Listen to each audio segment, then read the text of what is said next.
নারায়ণগঞ্জ শহরে হঠাৎ করে সেনাবাহিনীর ২টি সাঁজোয়া যানসহ ৪টি গাড়ি টহল দেয়। এ সময় জনসাধারণ তাদের শৃঙ্খলায় প্রশংসা ও সাধুবাদ জানান।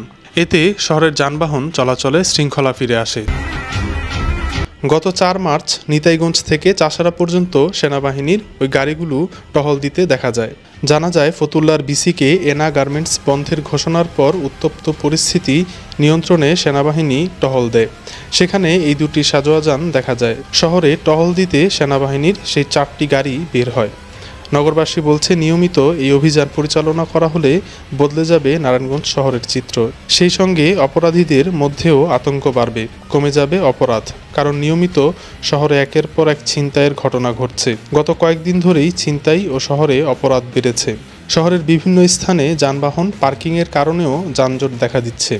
এ অবস্থায় সেনাবাহিনীর এই টহলকে ঘিরে নগরবাসীর মধ্যে ভিন্ন আমেজ দেখা গেছে। তারা বলছে, সেনাবাহিনী টানা কয়েকদিন মাঠে এভাবে টহল দিলে বদলে যাবে পুরো শহরের চিত্র।